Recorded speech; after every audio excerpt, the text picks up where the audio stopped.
Hi, I'm Ashley Smith Thomas, a millennial talking about freedom and national security for America. I'm the founder of Freedom's Fund USA, a nonprofit to protect freedom and national security. I am a speaker, advocate, and thought leader. I spent 2016 saving Christians targeted by ISIS in the Middle East. This was truly an eye-opening and life-changing experience as I watched and learned from my fellow Christians who longed for freedom. It was that experience that became the inspiration to start this show. In this show, come with me as I interview experts about key freedom issues in America and how we can protect freedom. Because if we lose our freedom, how can we bring freedom to the whole world? Let's take action together and let freedom ring.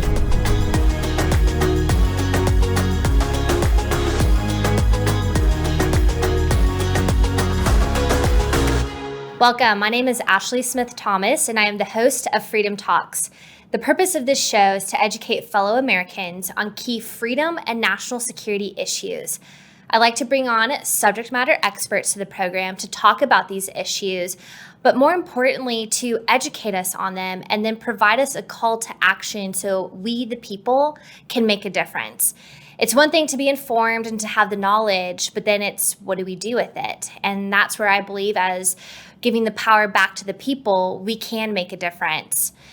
Here on Freedom Talks, we try not to be political in the sense of calling out Republicans or Democrats. What we like to do is just really focus on these freedom issues. However, in that, sometimes we've got to speak the truth and just call things out for what they are.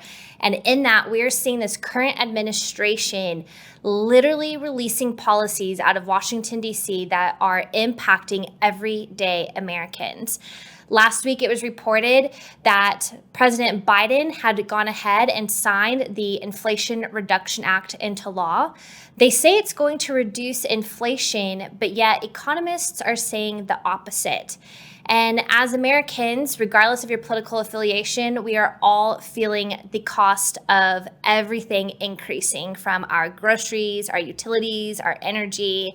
Everything is increasing to the point over the weekend as parents are gearing up, sending their kids back to school. It was reported that now it is incredibly costly to raise a child in this current economic situation. So today, I have a phenomenal guest who is truly an SME. She has experience in policy, legislation, business, and economics, and I have watched her as she was mayor of Irving to now being in the position that she is in today, and I just can't say enough good things about her, and I'm blown away by her fortitude, and it's with such honor to introduce Congresswoman Beth Van Duyne. Congresswoman Beth Van Duyne proudly represents the 24th Congressional District of Texas in the U.S. House of Representatives. Prior to being elected to Congress, Beth served as the Regional Administrator for the U.S. Department of Housing and Urban Development, which is known as HUD. She was the mayor of Irving City Council member, and a businesswoman. In 2017, Beth was appointed to serve as the Regional Administrator for the U.S. Department of Housing and Urban Development's Southwest region. So while working under Secretary Ben Carson, Beth was tasked with overseeing HUD programs and operations in the region's 5 states of Arkansas, Louisiana, New Mexico, Oklahoma, and Texas, where she worked on many of Trump's administration's proudest economic successes, as well as opportunity zones, and led HUD's disaster recovery efforts. So before being named administrator, Beth was the first woman elected to serve as the mayor of Irving from 2011 to 2017 after beginning her career in public service as an Irving City Council representative from 2004 to 2010. And under her leadership, and this I think is really cool, is that they were able to add 40,000 jobs and an estimated $3 billion in growth and new developments while being named the 5th safest city in America. So during her tenure as mayor, Beth represented the city on a number of boards, to include a board member of the DFW International Airport. Throughout her career, she worked with small startup companies, mid-sized private companies, and Fortune 500 corporations alike, and ran a consulting business where she helped executives develop strategic business plans, as well as negotiation strategies, grassroots coalition building, and federal and state legislative policy strategies. So after graduating magna cum laude from Cornell University, Beth moved to Irving, which has been her home for over 30 years. She's a single mom of two amazing kids, and she is the only second Republican woman from Texas to be elected into the House of Representatives. Beth, thank you so much for being with me today. It's a pleasure. Thank you for having me. I'm really glad to be here. Well, I'm just so blown away because I remember, I used to work for a media mogul. I met you when you would come to his studios and you were mayor of Irving. And I just was blown away at the fact that all that you had accomplished as mayor, then seeing you working for Secretary Ben Carson under the Trump administration to now being a congresswoman. What made you decide to get involved at the local, state, and national level, particularly in the government arena? Well, I mean, it's a good question. It's a really good question. I mean, I got involved just in community, even when I was in college, but more so when I bought a house in a neighborhood and I had kids. When my daughter was born, when she was first born, she ended up having 9 surgeries on her eye the first year she was born. And I went to our parks committee and I wanted to get some shade in the park because whenever we'd go to the park, she'd always cover her eye. And in Texas in the summer it gets hot, so I went to our parks committee and I went again and again. And before I knew it, I was chairman of the parks committee, and I got that park built. And I think people when they see someone who is a leader and can actually get stuff done, not just bringing complaints, but actually bring solutions to the table, they get asked to do more. And then I got asked to go to a city council meeting. To meet with one of our representatives and discuss a zoning case. And after a really negative meeting with our district representative, I decided that if nobody was going to run against this guy, I would. And I didn't have a lot of name recognition at all. I didn't have financial backing. I just thought it was a really bad idea to have poor representatives not even have a competitor because people were afraid to run against them. So with no prior experience, I threw my name in the ring. I beat an incumbent who outspent me 8-1. It's not always about the money. It's about having a message. It's about getting out there. It's about doing grassroots campaigning, meeting people, finding out what their issues are, relating to people, and having a backbone. So I was on city council for 6 years, really enjoyed it, but I missed more than my fair share of soccer games and play rehearsals with my kids. So I decided that I was going to fill out my term and then I was going to step down. And that year that I stepped down, the city council just decided to spend like thieves. And I was talked into running for mayor. So that following year, again, I ran against an incumbent. Again, I was, outspent 6, 7, 8 times what we spent, and won. And it was a rough race. It was a tough race. It's a personal race. I think at the local level, you don't have a name of a party behind you. So it's up to you to be able to create a vision that people can support. It's up to you to be able to articulate your experiences and why you would be the best candidate, why you'd be the best representative. But it also gets really personal. When I decided to run for Congress, it's amazing using all of the skill sets and the experiences that I'd had from a personal career side, professional career side, to bringing up a family, to working at the local level, and then having the experience that I did under the Trump administration with Secretary Carson working at HUD. I got to see for myself firsthand, working from the inside of a bureaucratic beast. And how taxpayer money is spent. And it got me really concerned about our future. And being able to put all of those together and now representing in Congress, I think it's a unique perspective that I bring to the table. But it's all based on experience. It's not on taking no for an answer, and not on believing the odds or what people tell you. It's just about being a fighter and continuing to go to the people with what I see happening and what I see as solutions. How do you equate, or I should say, how is HUD different than your position right now as a congresswoman? It's a great question. HUD is just layer upon layer of bureaucracy. I've tried to get down when I first took that role as the regional administrator, I tried to get down to the basics of what made up our budget. And what I found was it's completely siloed. Some of the activities happen in DC, some of the activities happen in the regional office, but trying to find it was impossible to do. Trying to figure out where the dollars were and how they were spent, and who made the decisions. And what I've learned is it's like that on purpose. People like appointed positions come and go. The folks who are there for decades at a time are the ones who really make the decisions in a bureaucracy. And we talk about term limits all the time. And what I realized at HUD was you not only need to have term limits on the people who are elected, but you've got to have term limits on the bureaucracy that are there, because they learn more than anything. All they have to do is placate the people that are appointed, that are really pushing the policies down from the administration. They placate them. They know that they're not going to be there for more than 2, maybe 4 years. Then they're going to have somebody else. So they continue to do what they want to do, and they protect their own. And that being said, I had some experiences with really great employees as well, who took their job seriously, who were doing it because they felt that they had a mission. But, all too often what I encountered was the bureaucracy and just eating up the taxpayer resources and not getting the goal that you wanted. And I'll give you a perfect example. I took that job because I wanted to go work with Secretary Carson. Ben Carson, I think, is a brilliant man who had a great vision. He's very dedicated. And when I went to go interview with him the first time, he said, "Beth, we need to stop looking at our success in HUD by the number of people that we get into the program.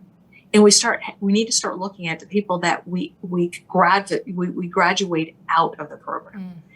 We should be hosting all of these kinds of job fairs and opportunities for people that HUD is no longer necessary. But the people that work there, that was not their goal. That was not their mission. So I think a lot of times what you find is competition between conservative members in Congress who are pushing down and deciding what the budgets are for these agencies, and the actual people who run these agencies. I was happy about the new Supreme Court case that came out a couple months ago that will give more commitment and more choice of the future to Congress versus the agencies. But it's going to be incumbent on congressional members to take that challenge and actually get out there and look at the specifics. Writing policy is hard. You can go out and you can give a speech, but actually writing policy, coming up with the solutions to the problems that we hear every day, is difficult, and it takes time, and it's not always very sexy. But that's the job that we took. At least that's the job that I took. It's hard work, but we need to do that as leaders so that the bureaucrats don't have free run of the government and don't have free run of the taxpayer budget. That's so good. When you talk about the economic growth and development that you saw in HUD, and then now looking at the economic growth that the Democrats are trying to implement, through their Inflation Reduction Act, economists say that the Inflation Reduction Act doesn't reduce inflation, and rather we're actually seeing our economy negatively being impacted by these policies coming from this administration. Are you concerned about our current state of our market and our economy right now? Oh, without a doubt. I think anybody who buys gas, anybody who buys food, anybody who has a household to run is worried about this economy. I mean, and what you're hearing today, are folks who are being laid off. Mm-hmm. You've got some larger companies, Ford, Amazon, Tesla. They're laying thousands of people off because they see the recession coming strong. That is a concern. And this administration just seems to keep adding to the problem they created. When you add all sorts of debt, when you flush the market with cash, that's what creates the inflation, stopping our energy independence, forcing us to buy from allies in some cases, adversaries in most cases.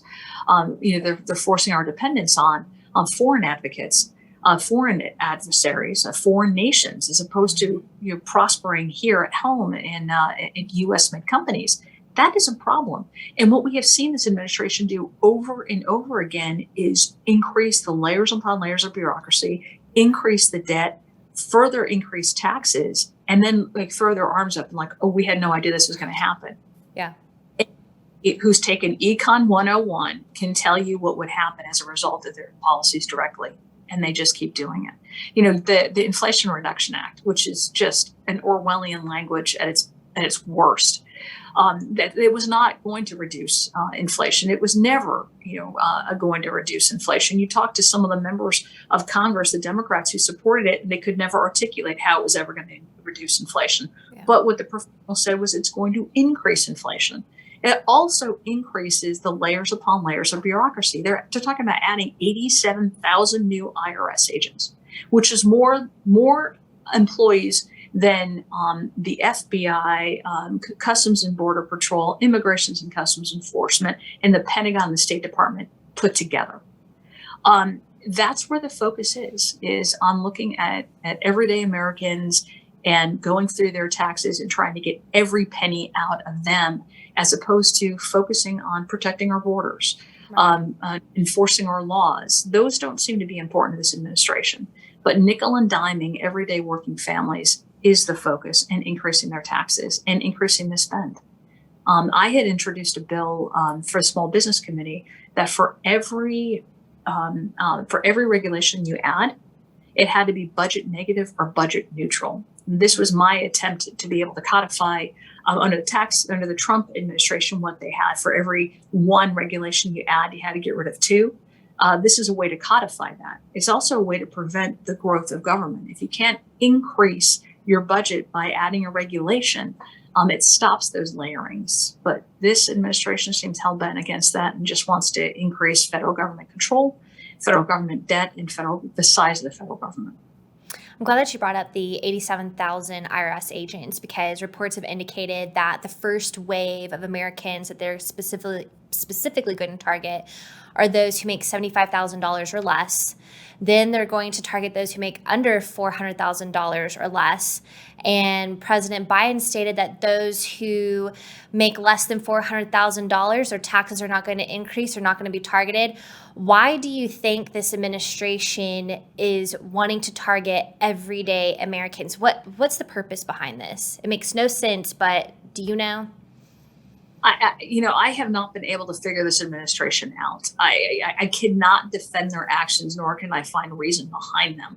I mean, you look at what's happening at our southern border, the fact that we've had almost 5 million illegal immigrants enter this country since Biden took office. Why have they not done anything to increase presence at the border of our federal agents? Why have they not allowed Immigrations and Customs Enforcement to do their job?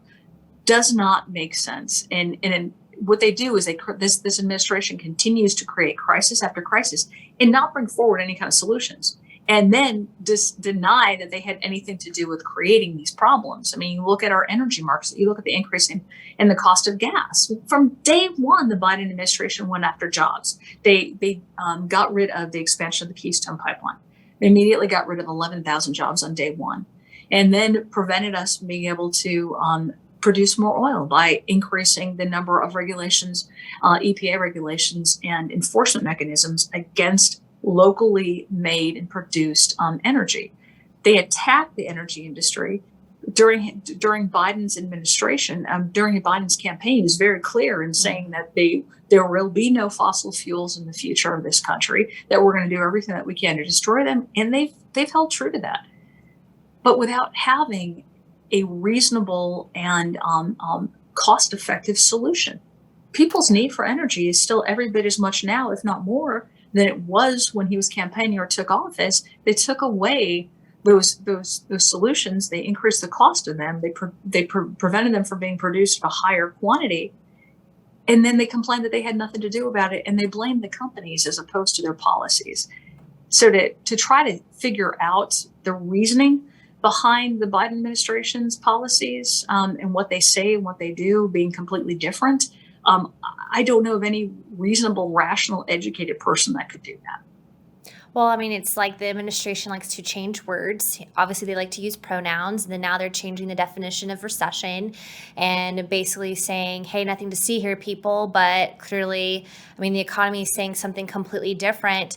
Why do you think this administration is trying to change the definition of the term recession? And do you believe that we are currently in a recession?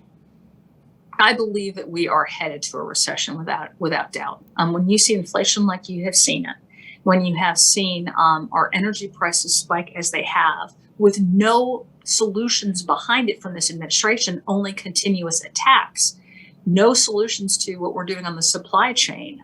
When you see millions of people coming over our border illegally, when you see them tout these great job numbers, we just got through a humongous pandemic where you saw hundreds of thousands of people lose their jobs. And now we're getting back where we were. You can't claim credit for that you created anything. Right. The only thing done is get out of a pandemic, and now we're getting back to normal when we're allowed to, when this administration allows us to, when Democrat governors allow those people to get back to work or get back to school. So they tout one thing, but they cause the chaos on the other. And why are they trying to rename things? Because that's what they don't want the narrative to be reality. So if they change the name of a word, they think that somehow people are just going to think, oh, everything is rosy, as if people aren't living the lives that they're living right now, that they don't actually see the increase at the tank, at the increase at the store. The amount in their paycheck may be more, but the value of their dollar is so incredibly less, and people feel that every day. What we've also found from this administration is that when they are not winning, they either change the definition of words or they just change the rules altogether, which is, why they were trying to stack the courts in the Supreme Court, increase the number to be able to bypass what we have historically had in this country that has worked so well with our Supreme Court. They change the rules when they can't play the game the right way, which is why, I'm very happy to live in the state of Texas, where when we're looking at rules regarding our voting and our election laws, that Texas was one of the states that stepped up in its legislation, actually went after ways of making voting easier to vote, but harder to cheat. Because we have seen Democrats try to change those rules as well. They try to do it federally. That did not go through, thankfully. But you see it state by state. And when they can't win the game, they change the rules. Well, I'm glad that you brought that up pertaining to voting, because I know that a lot of people have been really discouraged with the current state that our country is in. They're discouraged based on what happened in 2020. And then now there's a lot of pessimism pertaining to whether or not their election is secure. And like you said, here in Texas, we've been able to really beef up our election integrity laws so that we can have a safe and secure election process. But to those who feel like that they can't go out and vote, where they are concerned that their vote doesn't matter, so I might as well stay at home, what would you say to those individuals? We live in the best country ever because you can fire and hire your representatives. And people have to understand how powerful that is, how important that is for our country, for our future. And for those people who think that their vote doesn't count, Mariette Miller Meeks is a freshman congresswoman. She's also a physician out of the state of Iowa. She won by 6 votes. 6 votes, a congressional seat. That's how much she won by. Every single vote counts. And this election, it's so important that people allow their voices to be heard, that they get to the polls and that they vote. And I would even go a step further. I would say, not only do you need to go to the polls and vote, but bring 10 folks. Make sure that 10 extra people are going to vote. You see what has happened under one party rule in this country for the last year and a half. You see how much our economy has changed, how much our national security has changed, what's happened in Afghanistan, what's happening in Ukraine, what is potentially happening in Taiwan, how we have strengthened our foreign adversaries like Russia and China. That's happened in just a year and a half. This election is so monumentally important. Every single vote counts. And I would encourage everybody to get out and also to get other people to the polls. That's so good, because I know here on Freedom Talks, we've talked a lot about the border, we've talked about Ukraine, we've talked about Russia and China, but particularly how the CCP is the greatest threat to our national security with everything that they're doing in their coalition building. And it is disconcerting when it looks like America is being pressed on all sides externally, but now we have it internally. And so thank you for sharing why voting matters, because I think a lot of Americans just are starting to kind of lose hope. At the same time, there's such great optimism that we could potentially see the tables turn in November. What would you say to the younger people who may be interested in being in government? I mean, someone as you who's a powerhouse female in the government, what would you say to maybe the younger women who want to get involved in government and politics? Oh, I would say look at what's interesting to you. I mean, are there policies that are important to you that you're passionate about? It's not work if you're doing something that you love and enjoy and you feel like you're actually making a difference.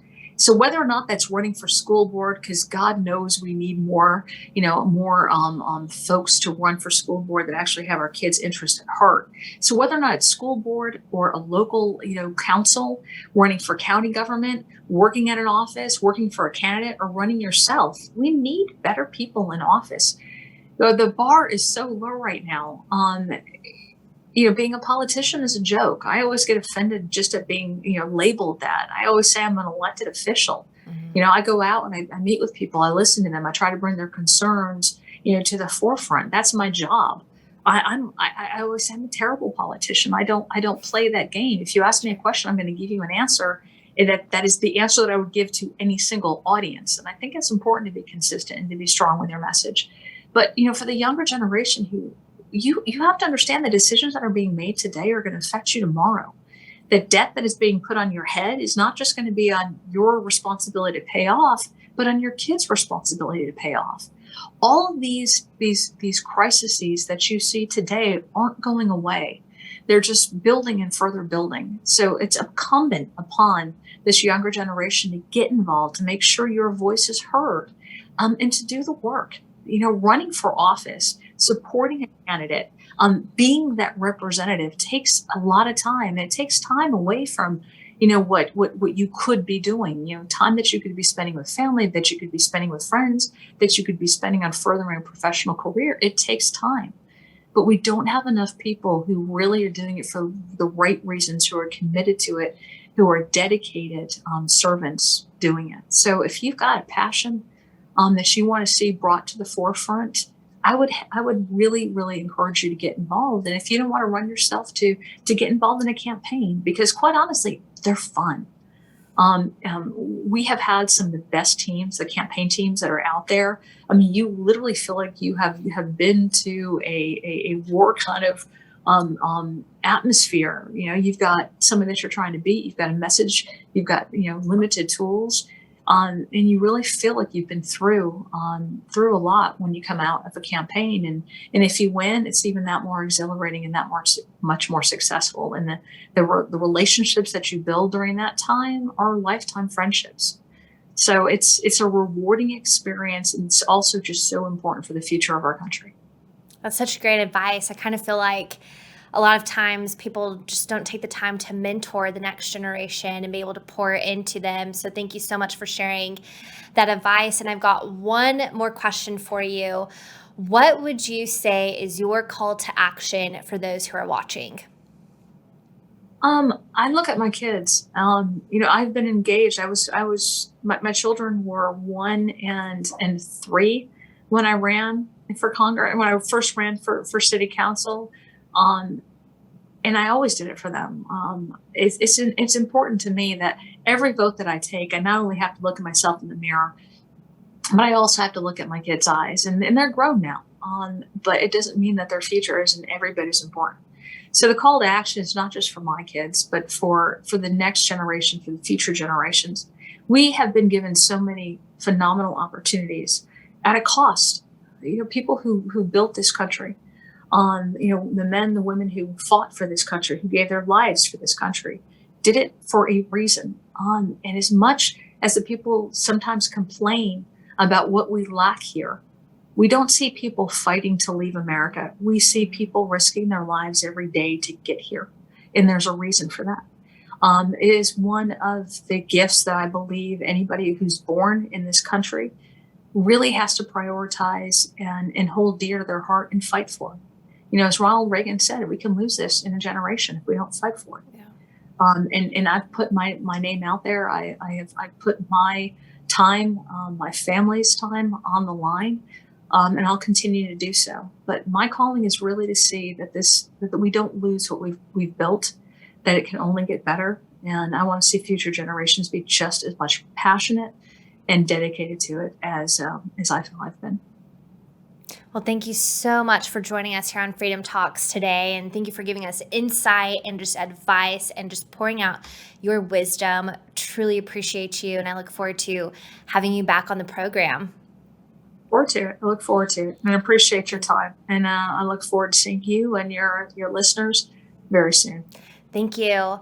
Well, as I close out here, first, I just want to thank our sponsor, Vibrant Health MD, for making this episode possible. They are a health and wellness program, actually, I should say a health and wellness practice there in Plano, Texas, who will help you discover a healthy life so you can live your best life. So for more information, visit vibranthealthmd.com.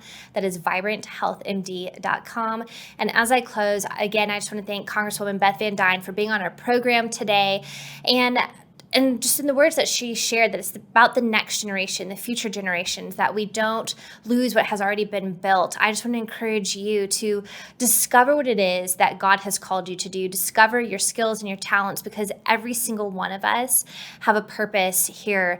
And not only that, but we're here for such a time as this. And freedom truly is on the line. And we need to do our part to get involved at the local and state level. I know I say that all the time here on the program, that we have to get involved at the local and state level, but we need to do our part to truly preserve our liberties and our freedom.